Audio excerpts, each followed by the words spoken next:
السلام علیکم ورحمۃ اللہ وبرکاتہ۔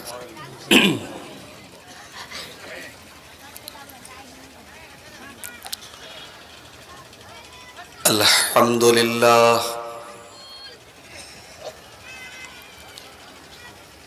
نحمده ونستعینه ونستغفره ونعوذ باللہ من شرور انفسنا ومن سیئات اعمالنا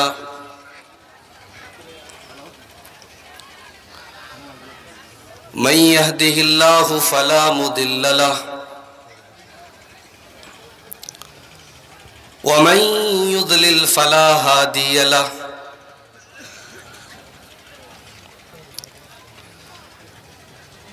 وأشهد أن لا إله إلا الله وحده لا شريك له وأشهد أن محمدًا عبده ورسوله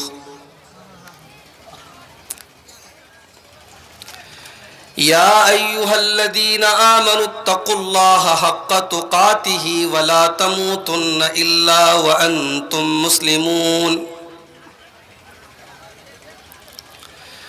يا أيها الناس اتقوا ربكم الذي خلقكم من نفس واحدة وخلق منها زوجها وبث منهما رجالا كثيرا ونساء واتقوا الله الذي تساءلون به والأرحام إن الله كان عليكم رقيبا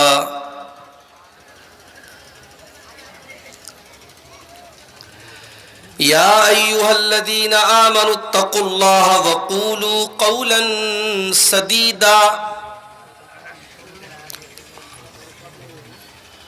يصلح لكم أعمالكم ويغفر لكم ذنوبكم ومن يطع الله ورسوله فقد فاز فوزا عظيما أما بعد فإن خير الحديث كتاب الله وخير الهدي هدي محمد صلى الله عليه وسلم وشر الأمور محدثاتها وكل محدثة بدعة وكل بدعة ضلالة وكل ضلالة في النار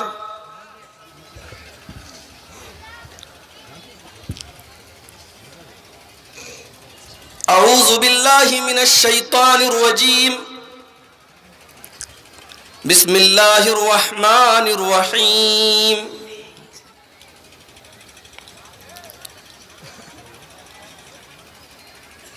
وَلَنَبْلُوَنَّكُمْ بِشَيْءٍ مِّنَ الْخَوْفِ وَالْجُوعِ وَنَقْصٍ مِّنَ الْأَمْوَالِ وَالْأَنفُسِ وَالثَّمَرَاتِ وَبَشِّرِ الصَّابِرِينَ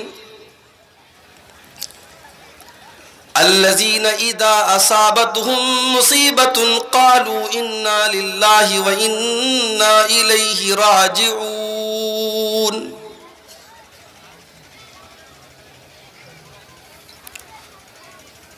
اسٹیج کے اوپر موجود علماء کرام، محترم بزرگوں، نوجوان بھائیوں، پردہ نشین ماں اور بہنوں، پیارے بچوں،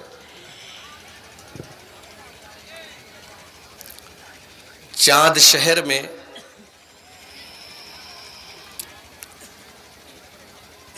ایک مرتبہ پھر آپ کے سامنے حاضر ہونے کا موقع ملا ہے۔ پچھلے سال پروگرام تھا، بارش ہو گئی، بہت تھوڑی دیر میں نے تقریر کی تھی، اس کے بعد بارش ہونے لگی اور پروگرام پورا برباد ہو گیا۔ آج کے پروگرام میں بھی جب میں بنارس سے نکلا، طبیعت میری ٹھیک نہیں تھی، کل تو میری حالت بہت زیادہ خراب تھی، دوا وغیرہ میں نے لیا، اور آج میں صبح جب گھوڑائی پاڑا میں پہنچا، وہیں میں نے جمعہ کی نماز بھی پڑھائی، تو الحمدللہ کافی آرام ہے، افاقہ ہے، اور اس وقت میں آپ کے سامنے موجود ہوں۔ میرے بھائیوں، انسان کی جو زندگی ہے، انسان کا جو جیون ہے، یہ جو زندگی ہے یہ سکھ اور دکھ دونوں سے تیار ہوتی ہے۔ دنیا میں کوئی انسان ایسا نہیں ملے گا جو یہ دعویٰ کرے کہ میں نے کبھی کوئی دکھ نہیں دیکھا، کبھی کوئی ٹینشن نہیں آئی، کبھی کوئی پریشانی نہیں آئی، کبھی بیمار نہیں پڑا۔ بھئی زندگی ہے تو پریشانی تو آئے گی، پرابلم آئے گی، سمسیائیں آئیں گی، دقتیں آئیں گی، تکلیفیں آئیں گی۔ میں نے قرآن مجید کی جو آیت آپ کے سامنے پڑھی ہے، قرآن مجید کے دوسرے پارے کی آیت ہے۔ اللہ تعالیٰ نے ان آیتوں کے اندر اس بات کا نقشہ کھینچا ہے کہ انسان کی زندگی میں اللہ تعالیٰ کی طرف سے بہت بڑے بڑے امتحان آتے ہیں۔ وَلَنَبْلُوَنَّكُمْ بِشَيْءٍ مِّنَ الْخَوْفِ وَالْجُوعِ وَنَقْصٍ مِّنَ الْأَمْوَالِ وَالْأَنفُسِ وَالثَّمَرَاتِ۔ میرے بندو، ہم تمہیں آزمائیں گے، کبھی تو تمہیں خوف اور ڈر کے ذریعے آزمائیں گے، تمہیں ڈر ہو جائے گا، تمہیں خوف ہو جائے گا، پتہ نہیں کیا ہونے والا ہے۔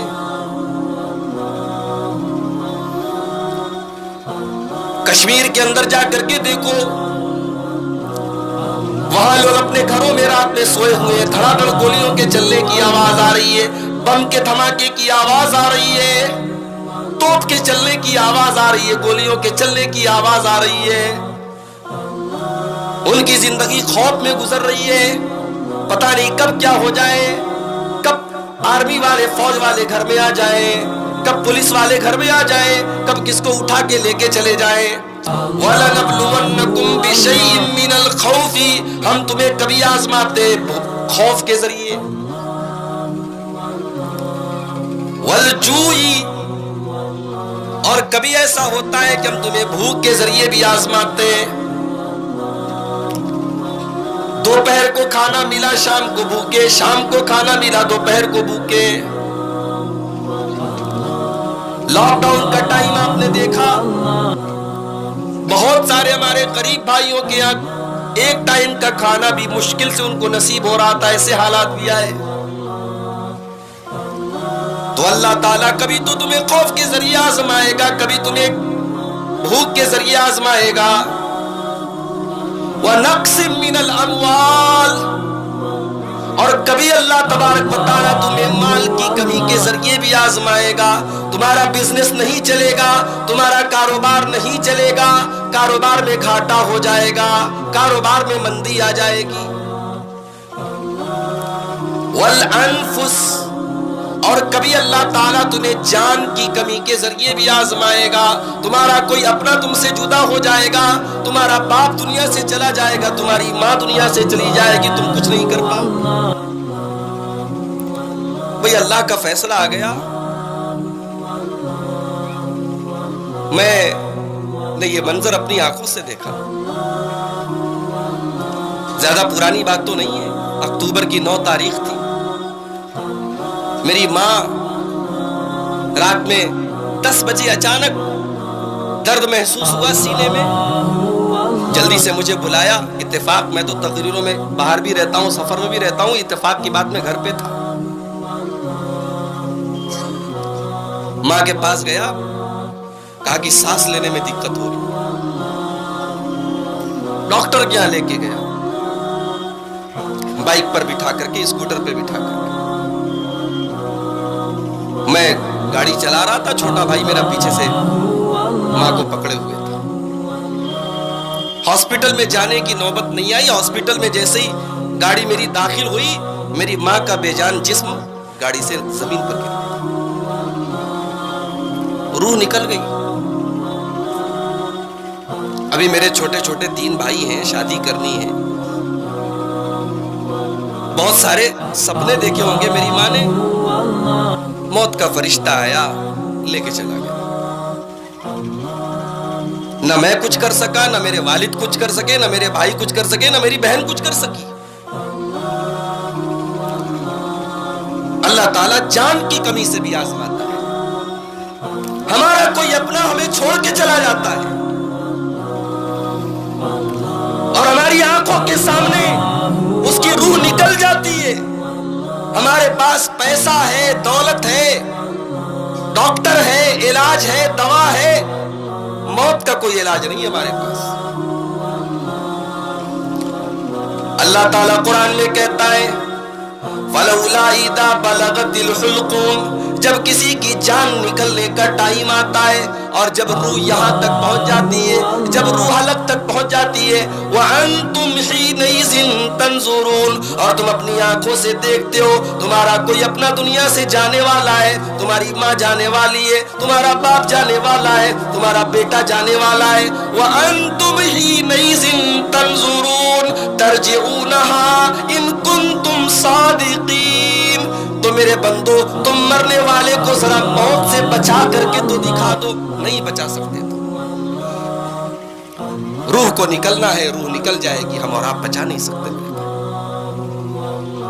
تو اللہ نے کہا ہم تمہیں جان کی کمی کے ذریعے بھی آزمائیں گے, والثمرات, اور ہم تمہیں پھلوں کی کمی کے ذریعے بھی آزمائیں گے. زمین سے پیداوار کم ہوگی, پھل کم پیدا ہوں گے, اناج کم پیدا ہوگا.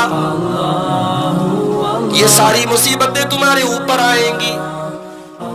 لیکن اے میرے بندو وَبَشِّرِ الصَّابِرِينَ, دنیا میں جب بھی تمہارے اوپر آزمائشیں آئے, تکلیفیں آئے, بیماری آئے, تو صبر کرنے والوں کے لیے اللہ کی بشارت ہے.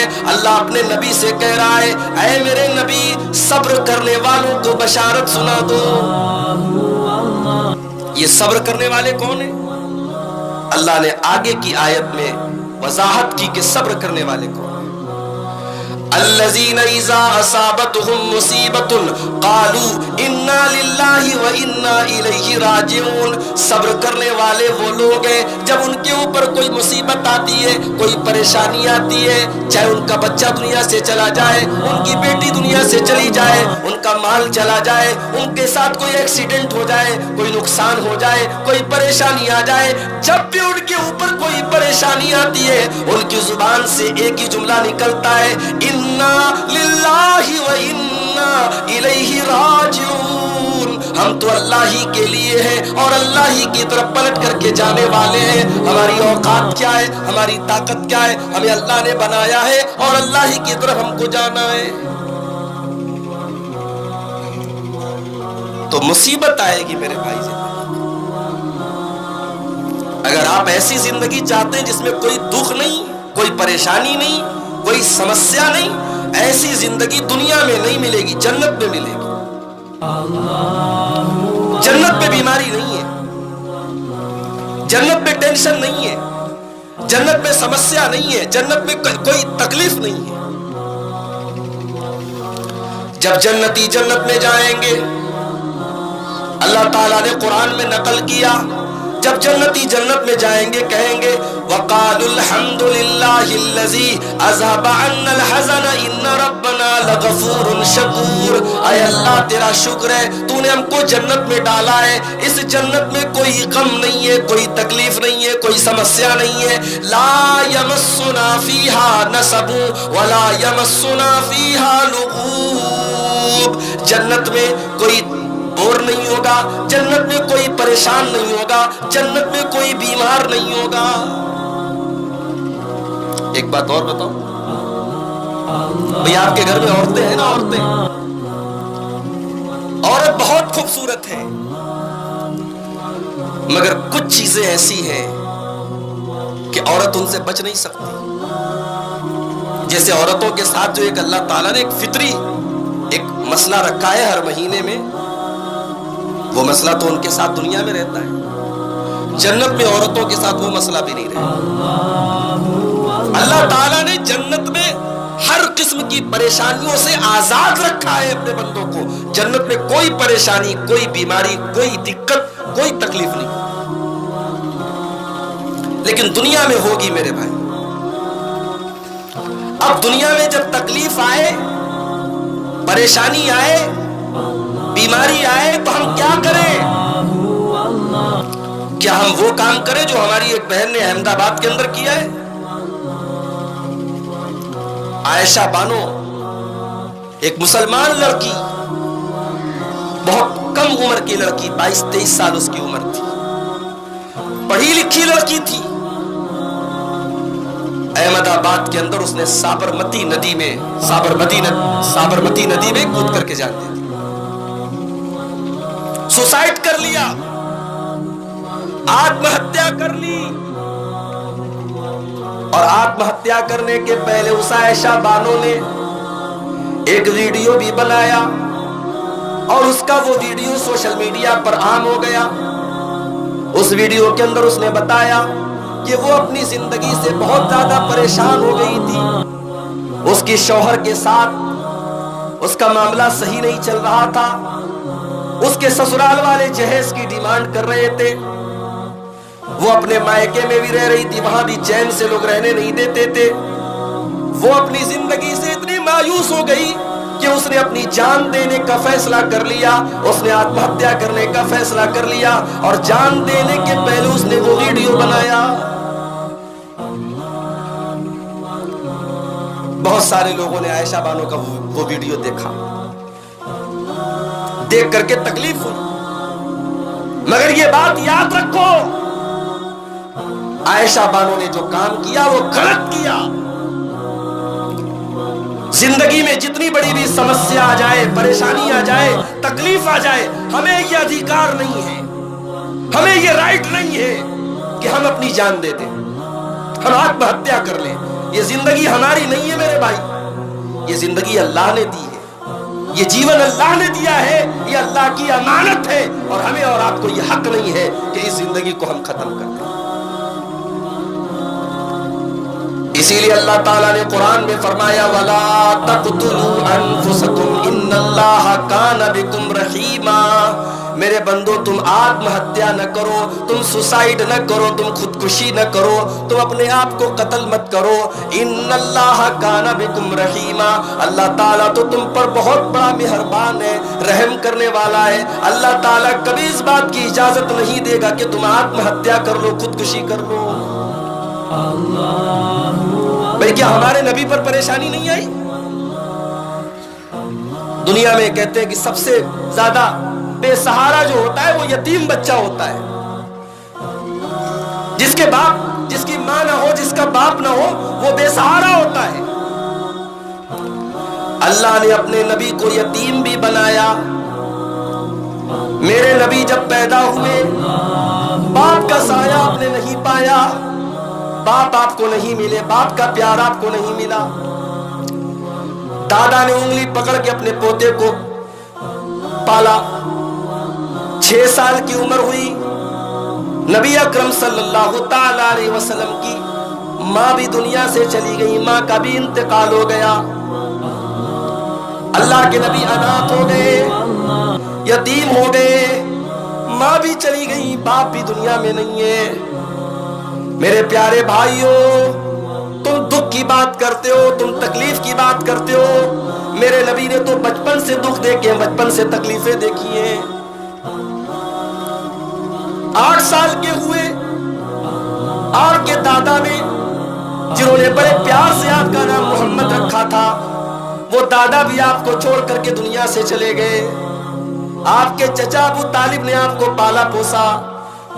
پھر اور آگے بڑھو, جب اللہ کے نبی 40 سال کے ہوئے اور اللہ نے آپ کو نبی بنایا اور آپ نے نبوت کا اعلان کیا, تو آپ کو کیا لگتا ہے, کیا میرے نبی کے اوپر پھول برسائے گئے؟ نہیں, میرے نبی کے راستے میں کانٹے بچھائے گئے, میرے نبی کو ستایا گیا, میرے نبی کو تڑپایا گیا, میرے نبی کے راستے میں تکلیفیں بچھائی گئی, کانٹے بچھائے گئے.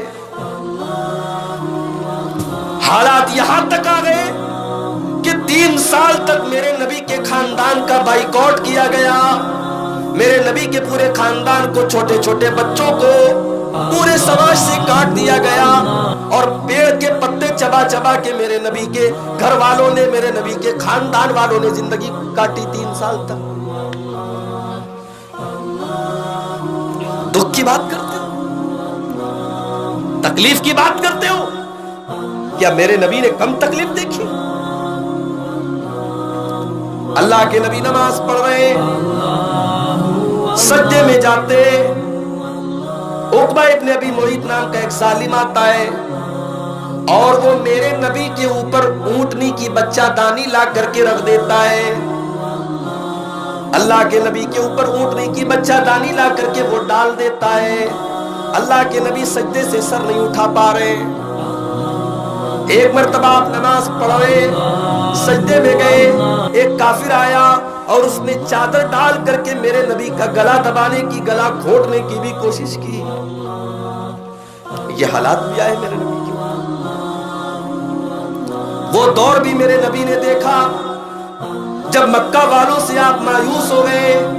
آپ مکہ سے 100 کلومیٹر دور طائف جاتے ہیں، اس امید میں جاتے ہیں، اس آشا میں جاتے ہیں مکہ والے میری بات نہیں مانتے، چلو یہ دوسرا علاقہ ہے، یہ دوسرا شہر ہے، یہ طائف کا علاقہ ہے، شاید طائف کے لوگ میری بات مان لیں گے۔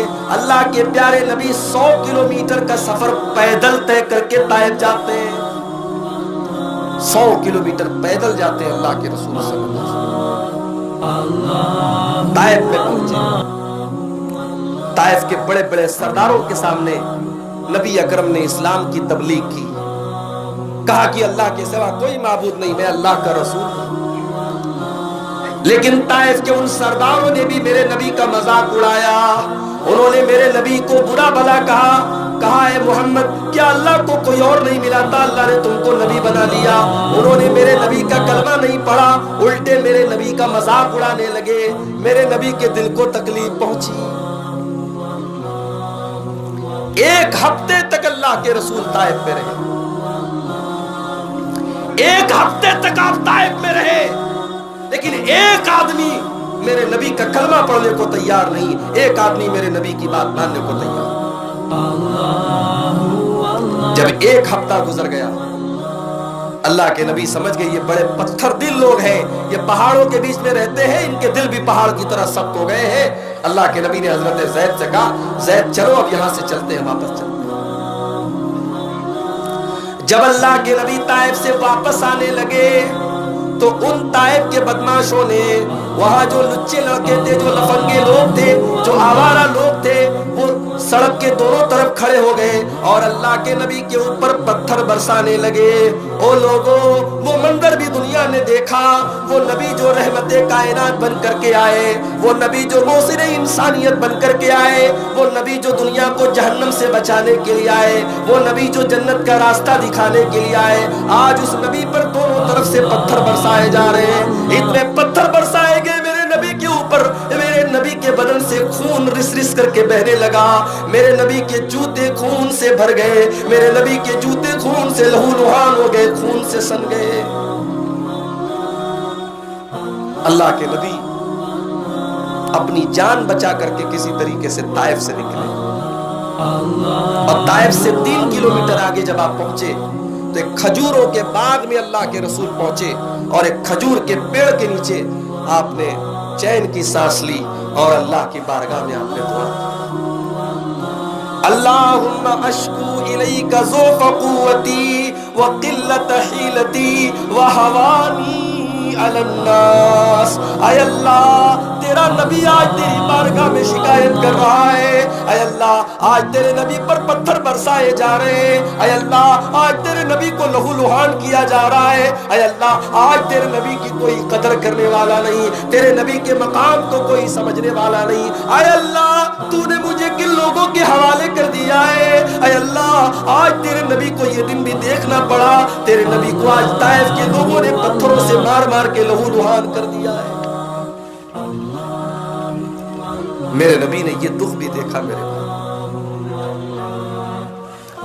پہاڑوں کا فرشتہ آیا، اے اللہ کے نبی آپ اجازت دے دیجئے ان طائف کے لوگوں کو دونوں پہاڑوں میں رکھ کر کے پیس دیا جائے، ان کو ختم کر دیا جائے، انہوں نے آپ کے ساتھ بڑا ظلم کیا ہے، بڑی زیادتی کی ہے، آپ ان سے بدلہ لے لیجئے، ان کو پہاڑوں میں رکھ کر کے پیس دیا جائے۔ میرے نبی تو رحمت للعالمین ہے، میرے نبی تو رحمت کائنات ہے، میرے نبی نے طائف کے لوگوں سے بھی بدلہ نہیں لیا۔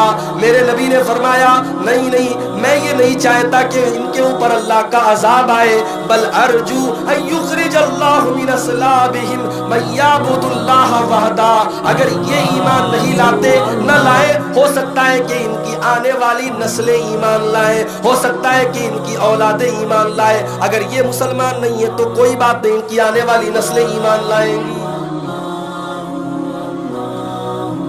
میرے نبی سے زیادہ دکھ کسی نے دیکھا؟ وہ دن بھی آیا میرے نبی کی زندگی میں جب میرے نبی کو مکہ چھوڑ کر کے جانا پڑ رہا ہے۔ یہ وہی مکہ ہے جہاں میرے نبی پیدا ہوئے، جہاں آپ کا بچپن گزرا، آپ کی جوانی گزری، جہاں 50 سال تک آپ رہے، آج اسی مکہ کو چھوڑ کر کے جانا پڑ رہا ہے۔ میرے نبی صلی اللہ تعالی علیہ وسلم جب مکہ چھوڑ کے جا رہے تھے، آپ نے مکہ کی طرف نظر ڈالی اور فرمایا اے مکہ، میں تجھے چھوڑ کے جانا نہیں چاہتا، مگر آج تیرے باشندے مجھے یہاں سے نکلنے پر مجبور کر رہے ہیں، آج مجھے یہاں رہنے نہیں دیا جا رہا ہے، میں مجبوری میں تجھے چھوڑ کے جا رہا ہوں، اے مکہ میں تجھے چھوڑ کے جانا نہیں چاہتا۔ بھئی آسان بات نہیں ہے وطن چھوڑ دینا۔ پیسہ کمانے کے لیے بنگال سے لوگ یو پی چلے جاتے ہیں، بمبئی چلے جاتے ہیں، لیکن گھر کی یاد آتی ہے۔ ایک آدمی سعودی عرب میں کام کرتا ہے اور گھر میں بہن کی شادی ہے اور وہ نہیں آ پا رہا ہے، بڑا دکھ ہوتا ہے، بڑی تکلیف ہوتی ہے، میری بہن کی شادی ہے، میں نہیں جا پا رہا۔ ہمارے ایک دوست ہیں بنارس کے قریب میں ایک جگہ پڑتی ہے الہ آباد کے رہنے والے، سعودی عرب میں رہتے ہیں، چھوٹے چھوٹے 3 بچے ہیں۔ کبھی کبھی فون سے بات ہوتی ہے، رونے لگتے ہیں، کہتے ہیں شیخ بڑی تکلیف کی بات ہے، کہتے بچے اپنے باپ کے لیے ترستے ہیں۔ پیسہ کمانے کے لیے آدمی ملک چھوڑ کے جاتا ہے، وطن چھوڑ کے۔ میرے نبی مکہ گئے، مکہ سے مدینہ گئے، پیسہ کمانے کے لیے تو نہیں گئے نا میرے بھائی، بزنس کرنے کے لیے تو نہیں گئے، تجارت کرنے کے لیے تو نہیں گئے، میرے نبی اللہ کو راضی کرنے کے لیے گئے، اسلام کے لیے گئے، دین کے لیے گئے۔ مدینہ پہنچے، مدینہ پہنچ کے چین مل گیا؟ نہیں، بدر کی لڑائی ہوئی، احد کی لڑائی ہوئی، خندق کی لڑائی ہوئی، بڑی بڑی جنگیں ہوئی۔ میرے نبی نے ان سمسیاؤں کو، ان مسائل کا سامنا کیا۔ تو عائشہ بانو نے جو کام کیا وہ میرے نبی کا طریقہ نہیں ہے۔ میرے نبی کا طریقہ یہ ہے سمسیاں آئے تو، پریشانیاں آئے تو سامنا کرو، مسائل اگر تمہاری زندگی میں ہے تو حل کرو۔ مسائل کا حل یہ نہیں ہے خودکشی کرو۔ اور یہ بات یاد رکھو، جو بھی انسان خودکشی کرتا ہے، آتم ہتیا کرتا ہے، وہ جہنم میں جائے گا۔ اللہ کے نبی فرماتے ہیں، صحیح بخاری کی روایت ہے، صحیح مسلم کی روایت ہے، من قتل نفسہ بحدیدۃ، جس نے اپنے آپ کو کسی دھاردار چیز سے قتل کر دیا، چاقو سے قتل کر دیا، پتھر سے ختم کر دیا، دھاردار چیز سے کسی نے اپنے آپ کو قتل کر دیا، کل جہنم کی آگ میں وہ جائے گا۔ اللہ تبارک و تعالیٰ اس کے ہاتھ میں چاقو دے دے گا، اللہ وہی چھری اس کے ہاتھ میں دے دے گا، وہ بار بار اپنے آپ کو جہنم کی آگ میں مارے گا، بار بار اللہ تعالیٰ وہی عذاب اس کو دے گا۔ جو دنیا میں کسی پہاڑ سے کود کر کے مر جائے، اللہ کے نبی فرماتے وہ جہنم میں جائے گا، اور جہنم میں بار بار وہ اونچائی سے گرے گا اور بار بار اس کو تکلیف پہنچے گی، اور یہی عذاب بار بار اسے جہنم میں دیا جائے گا۔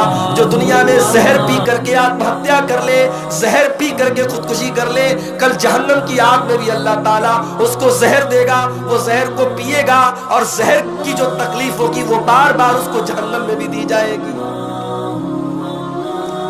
خودکشی کر کے انسان دنیا بھی اس کی برباد ہوگی اور آخرت بھی برباد ہوگی۔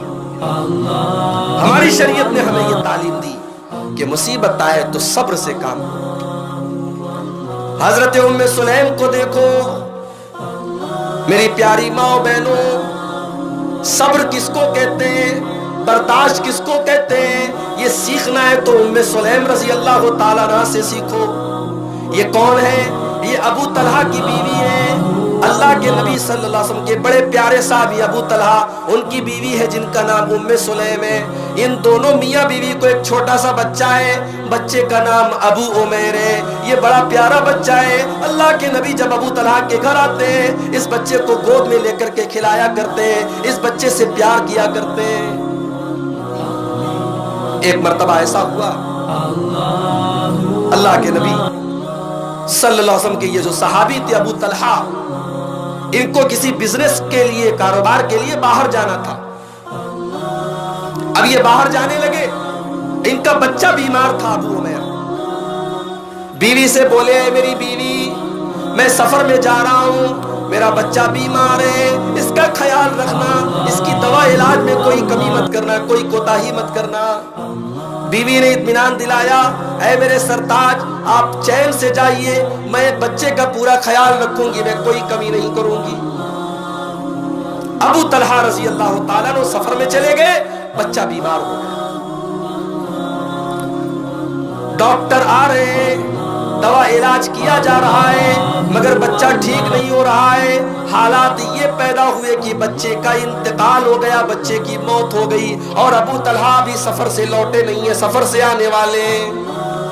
غور سے سننا میری پیاری ماں بہنوں، ایک عورت جب تکلیف آئے تو صبر کیسا ہوتا ہے، ایک عورت نے کیسا صبر کیا ہے، ذرا اس واقعے سے اندازہ لگاؤ۔